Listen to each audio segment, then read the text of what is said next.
राजधानी भोपाल में सौरभ शर्मा के अलग अलग ठिकानों पर लगातार कार्रवाई जारी है। पहले घर और उसके बाद दफ्तर और अब जो नया उसके घर का रेनोवेशन का काम किया जा रहा था, ये भी अरेरा कॉलोनी में घर और यहाँ पर भी ईडी की टीम जो है वो पहुंची हुई है और लगातार सर्चिंग ऑपरेशन जारी है। बताया ये भी जा रहा है जिस तरीके से उसके दफ्तर में 2.5 कुंटल चांदी जो है वो टाइल्स के नीचे मिली थी, तो ऐसे में इस बात की आशंका भी है कि इस नए घर का रेनोवेशन का काम कराया जा रहा है, तो ऐसे में क्या कोई संपत्ति से दस्तावेज या फिर सोने चांदी जो है वो दीवारों में फर्श के नीचे तो छुपा कर नहीं रखा गया। और यही कारण है कि सुबह ही जैसे हमने बताया कि मेटल डिटेक्टर लेकर जो टीम यहाँ पहुंची और उसके जरिए अब इसमें सर्चिंग की जा रही है। हालांकि ये पूरा घर जो है अभी रिनोवेट किया जा रहा है, उसमें कोई रहता नहीं है, लेकिन जिस तरीके से ईडी को जानकारी मिली थी कि ये उसका एक नया घर यानी तीसरा ठिकाना भी है, तो उसी के आधार पर यहाँ फिलहाल कार्रवाई को अंजाम दिया जा रहा है। हालांकि तमाम जो ईडी के अधिकारी हैं वो यहाँ पर मौजूद हैं और लेकिन अभी हमने उनसे बात करने का प्रयास भी किया तो उन्होंने किसी तरह की कोई भी जानकारी देने से इनकार किया। कहा पहले कार्रवाई पूरी हो जाने दीजिए, उसके बाद सब चीजें सामने आ जाएंगी। लेकिन लगातार राजधानी भोपाल के 3 ठिकानों सहित ग्वालियर और जबलपुर में भी सौरभ शर्मा के ठिकानों पर ये कार्रवाई लगातार जारी है।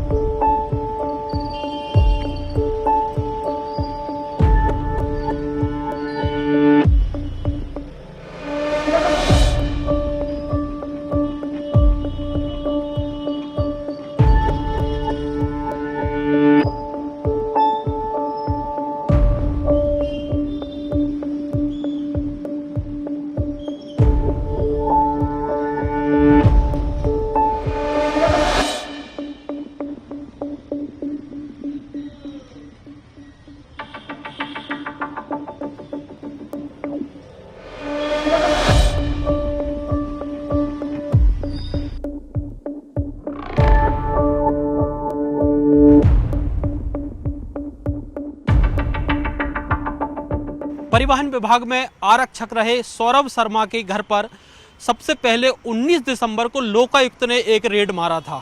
उसके बाद 23 दिसंबर को एंट्री हुई ईडी की और आईटी की।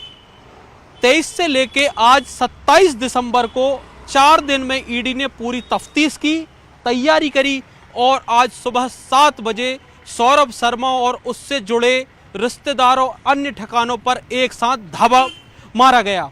अभी करीब 7 बजे से लेके रात के करीब 8 बज रहे हैं, 12 घंटे से ज़्यादा हो चुके हैं और ईडी की कार्रवाई अभी भी सौरभ शर्मा के घर पर जारी है। आप देख सकते हैं ईडी की गाड़ियां 1, 2 और 3 गाड़ियां अभी अंदर, 3 गाड़ियों से जो अधिकारी पहुंचे थे करीब करीब हम अंदाज लगा सकते हैं 15 से ज़्यादा अधिकारी होंगे सौरभ शर्मा के घर पर हैं, अंदर मौजूद हैं और करीब 12 घंटे से ऊपर यानी करीब करीब 13 घंटे हो गए हैं, कार्रवाई जारी है।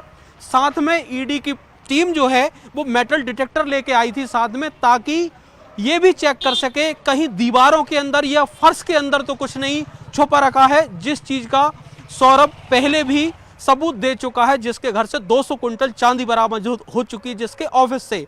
देखते हैं ईडी की कार्रवाई अभी और कितने घंटे जारी रहती है, उसके बाद ही ईडी कुछ सामने कह पाएगी। लेकिन फिलहाल तो इतना तय है कि सौरभ शर्मा अब ईडी के शिकंजे से नहीं बचने वाला है। कैमरामैन खिलान के साथ शिवकांत, भोपाल।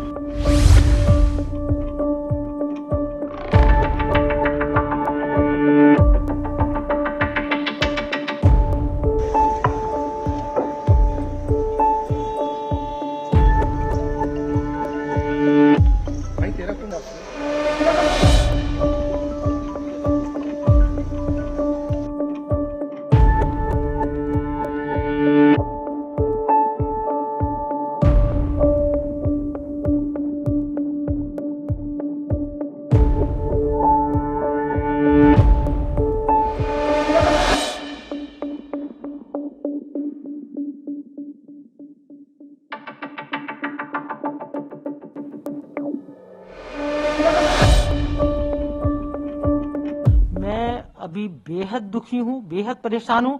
मुझे अभी अभी पता चला है मीडिया में कोई मेरे कैरेक्टर पे उंगली उठाई गई है। कोई प्रीतम लोधी जो विधायक हैं पिछोर से, उन्होंने मेरे चरित्र पे उंगली उठाई है और उन्होंने मेरे न जाने क्या अनर्गल बातें मेरे बारे में बोली हैं। डीएनए टेस्ट और इस तरह की बातें। मुझे शर्म आ रही है बताने में कि राजनीति, मतलब ये सौरभ शर्मा वाला एक मुद्दा अलग है और मेरा कैरेक्टर पे इसका क्या लेना देना है।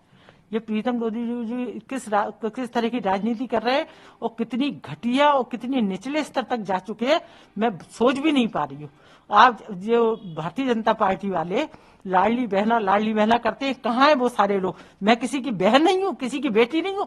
जो मेरे कैरेक्टर पे उंगली उठा रहा है वो मैं सीना ठोक के कह सकती हूँ। मैं ऐसे 50 लोगों को जानती हूँ दुनिया में, समाज में रहती हूँ। आज मेरी इतनी उम्र है, जिस आदमी पे उंगली उठा रहा है ना, उससे मेरा कोई लेना देना नहीं है। मैं किसी को नहीं जानती और जितना जानती हूँ उतना मैं बहुत दुनिया में बहुत लोगों को जानती हूँ। और मेरे बच्चे पे इल्जाम लगा रहा है और कह रहा है डीएनए टेस्ट। क्या डीएनए टेस्ट करवाएगा? ये अपना डीएनए टेस्ट कराए कि ये किसकी औलाद है। और जितनी गंदी बातें ये कर रहे हैं, और इनके पार्टी वाले इस तरह के विधायक रखते हैं जो एक मुद्दा जो किस तरह क्या मुद्दा था उसको आप घर में उसकी मां तक घसीट रहे हो। वो इतनी गंदी राजनीति, इससे आपको क्या हासिल होगा, क्या मिलेगा?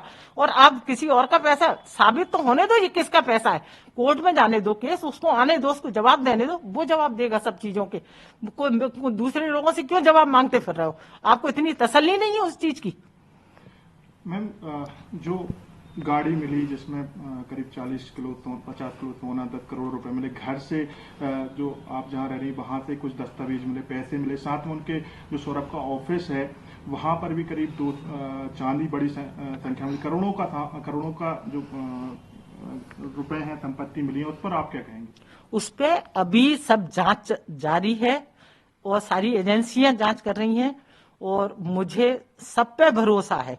कोई भी कुछ गलत नहीं करेगा और सब साबित होने दो, पहले उसको जवाब देने दो। हमारे पास कई चीजों के, सब चीजों के जवाब भी है मेरे बेटे के पास। और मुझे कतई मां हूं, मुझे मालूम है अपने बेटे के बारे में, वो कोई गलत काम नहीं कर सकता है, उसे फंसाया जा रहा है मुझे जहां तक लग रहा है। और दूसरी चीज, वो आएगा, इन सब चीजों के जवाब वो देगा। मुझे ज्यादा जानकारी नहीं है। मैं तो इतनी बात जानती हूं कि इस टॉपिक पे राजनीति ना करे, इस जो चीज है उस टॉपिक पे बात करे। और राजनीति करने के चक्कर में आपको मतलब मुझे इतनी तकलीफ हो रही है इस बात को करने में कि कितनी गंदी बात ये प्रीतम लोधी जी कह रहे हैं। ये तो जनता के प्रतिनिधि हैं और ये जनता से चुनाव जीते हैं। और आज जहां बैठे हैं, कितनी बहनों ने, कितनी माओं ने वोट दिया, इनको शर्म नहीं आती इस तरह की बातें करने में? जो मुद्दे से भटक रहे हो आप लोग। आपने कहा कुछ, मेरा बेटा कोई गलत काम नहीं कर सकता, वो आएगा, इन सब चीजों के जवाब देगा।